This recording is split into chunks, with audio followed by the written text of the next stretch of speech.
Hi everyone, welcome back to Desert Isle Forge. My name is Tim, and in today's video I'm going to show you how to forge these pyro rosettes.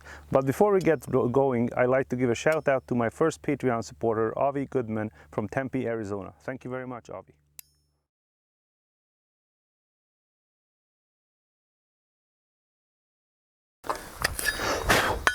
We're going to start this project by forging a long point at the end of a 1/4 inch round stock. I'm making this point pretty long and skinny, about 4 or 5 inches long. And then once you're done with that, you're going to take off the corners and make it a round cone taper.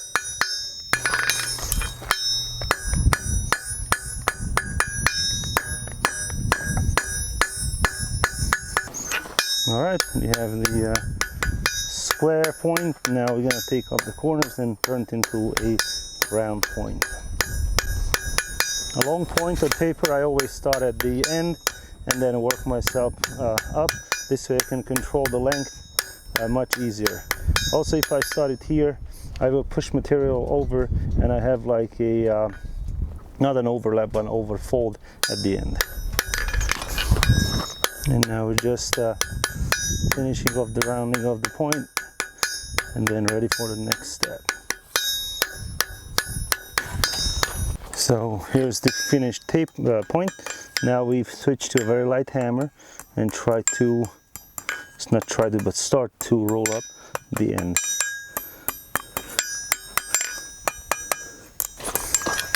And just a little more, and then we're gonna switch to a 2-pound hammer and start to flatten this area, and at the same time we're going to roll it in. This is a tedious, slow process, kind of, because as we flatten this material out, it's going to not only bend the hard way but the easy way as well. So we constantly have to make sure everything is flat and bending the right direction. We're going to just pre-bend it a little bit. That helps us to mitigate the bending of the easy way. And now we're gonna flatten it out, spreading it to one side, and I'm deliberately making an uneven edge on the outside. That's the part of the design. Also, I'm using a somewhat rounded face hammer. That way it gives a nice little texture to it.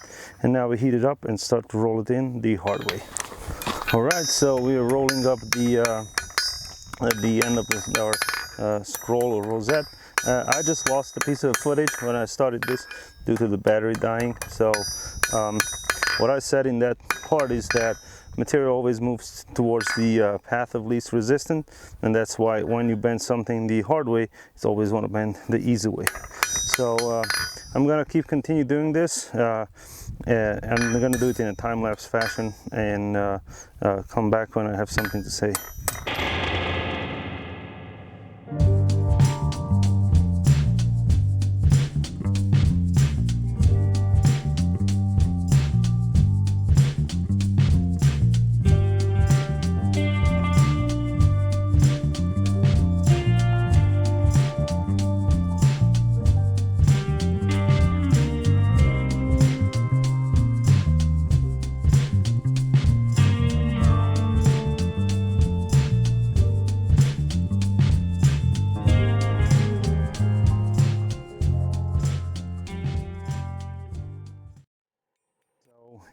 Here we are about halfway there. As you can see, it's a tedious process. You have to do a lot of back and forth bending. Also, when you do this, heat placement is key. You have to place the heat at the right spot, otherwise it will just bend at the wrong spot. Also have to watch the edges as you turn the material in. You might start to upset the edges, so you constantly have to go and flatten them out. So let me get going again and finish this roll up.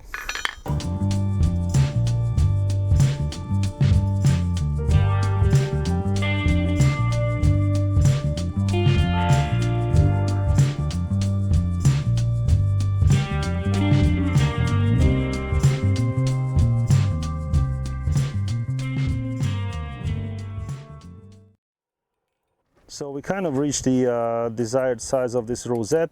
The next step I'm going to do is to forge the beginning of the stem. If you don't want to put it on the stem, you just roll this in. That's your next step. But since I'm doing this rosette on a stem, I'm going to do that next. So this will be a little bit of a problem, because once we forge the stem, that's going to be our weak point. So it's going to give us a hard time to continue rolling in, but unfortunately that's the next step. Once I'm done with that, I might have to use a torch to give a very precise heat, because once we start to push this out, I want to bring the end of the this curve into the center of the rosette. So I'm gonna go to the horn of the anvil and forge just about a couple inches of the start of the stem, and then we continue shaping the whole thing. So we're gonna take a quick break, and I like to introduce a new segment to my videos called the Subscriber of the Week. The first one's gonna be Rory Kirk from Cheyenne, Oklahoma. Rory is the owner of Little Red Forge, and he makes awesome dragon heads, but lets the pictures do the talking.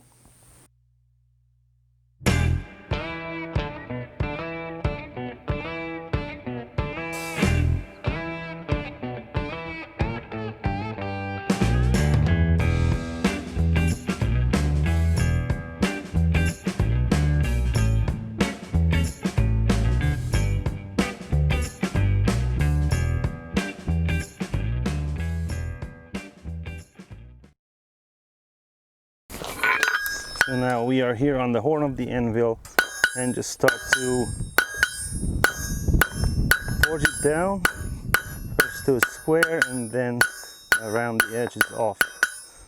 You have to do this now, because once we roll the rosette in completely, it won't be possible. So I'm going to come out a little bit more, maybe switch to my small hammer and reduce the 1/4 inch just a little bit, maybe 3/16, maybe to a 3/16.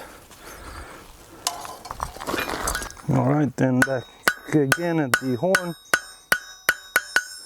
I'm using a rounded face hammer, and I am creating large hammer marks, because I want to have the stem to be like, have to have a strong texture that screams like this is a hand forged item. Now we can make a nice transition.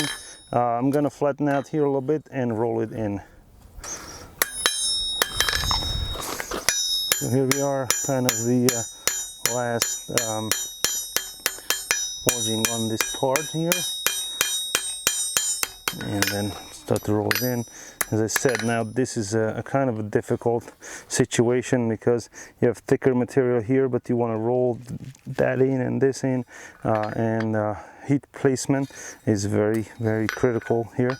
I might use the bending fork just to help me tweak that a little bit. I might go over to the vise, put it in, and start to bend it, and give a precise heat where I need it, and bend it with the pair of tongs.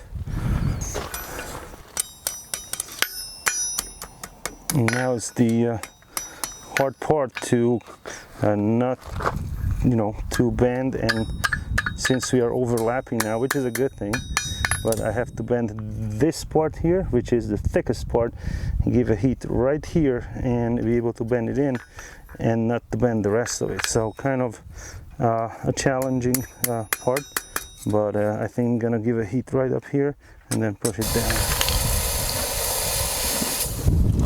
So I cool down the other side of my rosette in the water, and it is difficult, especially in the propane forge, because propane forge heats a larger area, but even in the traditional forge, it's just gonna heat up all the area. So I'm gonna go and bend this out a little bit this way, because that's how the stem's gonna go, and I'm gonna actually start opening up my rosette, because if I pull this now into the center, I won't be able to get to that and push it out. So let me bend this a little more, like so. I can do that cold, it's fairly thin, and at the end we're gonna bring the torch and pull this into the center. So next step is to open up our rosette. We're gonna go with that, do that on the horn of the anvil, or if you have that cone-shaped spike hardy, that's a pretty good tool as well. So now we gave a nice uniform heat and switch to our light hammer, and now we just push it out to like a spiral-ish shape. Again, when you work in this thin, the heat loss will be very quick. So, but since it's so thin, you can kind of work a little bit cold, which is fine. You're gonna go on to the hardy hole, put a cut of hardy in it, and shape it up a little more. All right, so we can just use the cut of hardy and open up the rosette, make it more uniformly open, and make sure everything looks nice. Again, this thin material loses heat very quickly. Also, you can come to the side of the hardy tool and kind of fix any mangled edges. This is going to get a little bit of a damage there, kind of damage. All right. Next step we're going to do is go to the vise, and I'm going to heat up here and pull that, bring that into the center. So we're going to heat up there where we have to bend, and just take our pair of thumbs and try to bend it in. Try to bring this into the center of the rosette.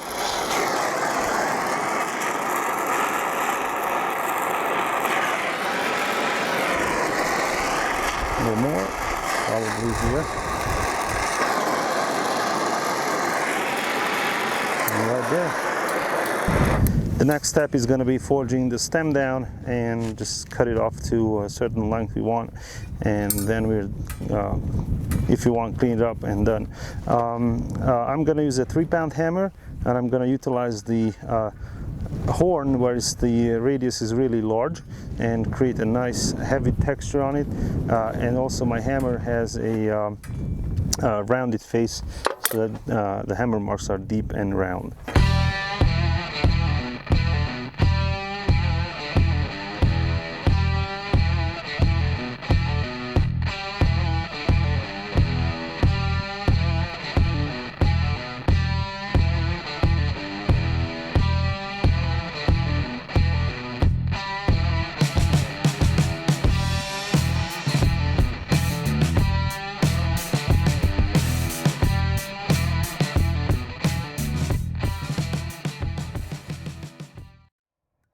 Now we forge the stem of this rose or little rosette.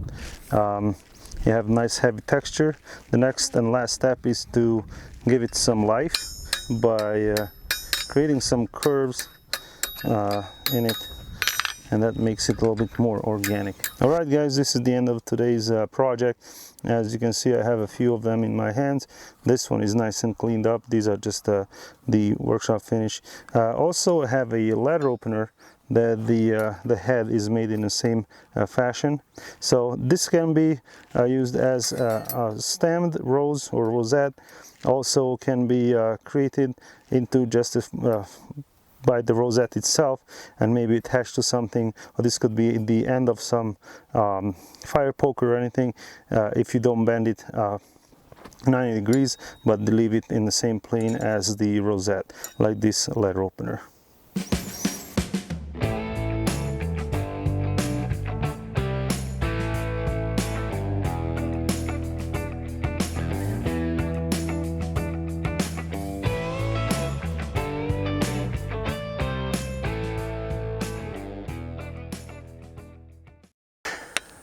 Alright guys, this is the end of today's video. I hope you enjoyed it and learned something interesting. If you like to support my channel, please subscribe, like, comment and share. If you like to submit your picture, please email me. The email will be in the description below. If you like to learn more, just visit www.desertowlforge.com. Thanks for watching and see you in the next video. Bye!